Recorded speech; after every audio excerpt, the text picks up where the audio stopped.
Today, we're going to unpack one of the most high-stakes balancing acts in the world, India's strategy for navigating a globe that seems to be pulling itself in a dozen different directions at once. I mean, really, think about that for a second. How do you do it? You've got these deep, historic ties with a country like Russia, but you're also building this incredibly important, growing partnership with the United States.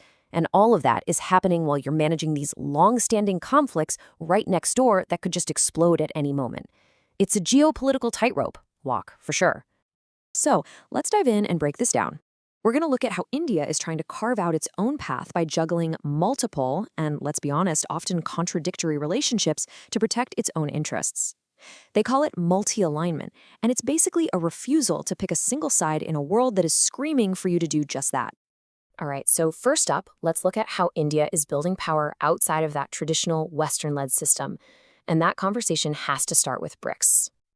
You know, the way BRICS came to be is pretty fascinating. It actually started out as just a catchy term an investment banker came up with back in 2001 for Brazil, Russia, India, and China. But by 2009, it was a real political summit. Then South Africa hopped on board in 2010, and now, with a huge expansion in 2024, it's become this major global bloc that represents a massive chunk of the world's population and economy.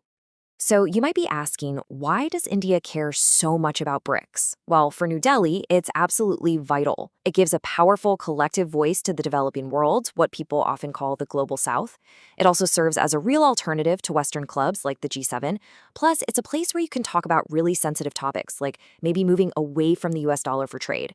And maybe most importantly, it forces India's biggest rival, China, to sit at the same table for regular, high-level talks.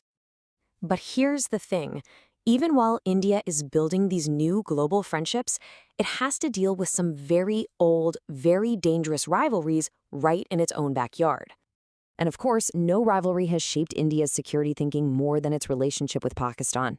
This timeline, it really just scratches the surface of the major wars that have defined the subcontinent for more than 75 years. Every single one of these conflicts has left a permanent mark on India's entire defense and diplomatic strategy. But the game has totally changed. The old world was about conventional armies and state-on-state warfare. Today, the threats are so much more complicated. We're talking about hybrid warfare, disinformation campaigns, the constant menace of cross-border terrorism, and of course, the huge complicating factor, China's ever-deepening alliance with Pakistan.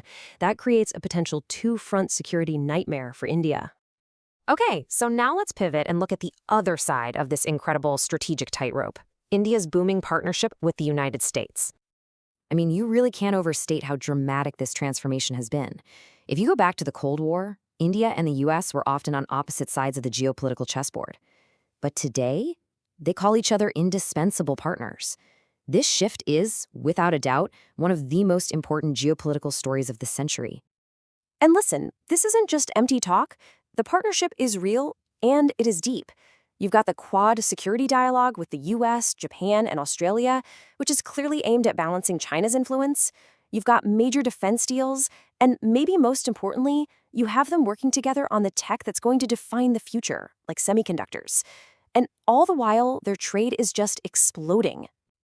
But here's where things get really tricky. There's this US law called CAATSA. And in simple terms, it's designed to punish any country that buys a lot of military gear from Russia. The problem?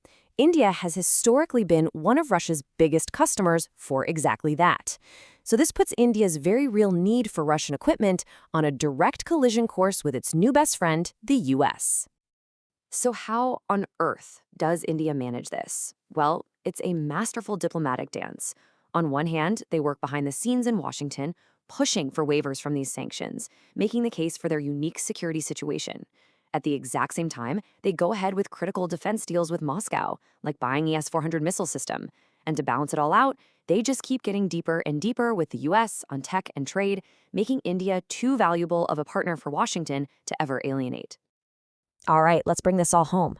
We've seen all the different pieces of the puzzle. But how does this complicated strategy actually hold up when it gets stress-tested by the biggest global crises of our time? The war in Ukraine is a perfect example. India has pointedly refused to condemn Russia, its legacy defense partner. In fact, it's massively increased its purchases of cheap Russian oil to fuel its economy. But at the same time, it has to constantly manage some really intense diplomatic pressure from Western partners like the US, who are demanding a united front against Moscow. And then there's the big one, the US-China rivalry. This is a double-edged sword for India. China's aggression right on India's border is a direct, serious threat, which naturally pushes New Delhi closer to Washington. But the rivalry also creates this massive economic opportunity. As companies all over the world try to move their factories out of China, India is perfectly positioned to say, hey, come here instead. And finally, it shows that even conflicts that seem far away can hit close to home. Tensions in the Middle East, for example, are a direct threat to the shipping lanes that carry a huge amount of India's trade and pretty much all of its imported energy. This forces India to do this incredibly delicate diplomatic dance of maintaining good relations with everyone, from Israel and Arab nations to Iran. So what does this all mean? Look, India's strategy of multi-alignment, of being friends with everyone, has served it incredibly well so far. It's allowed it to stay independent while getting what it needs from different competing powers.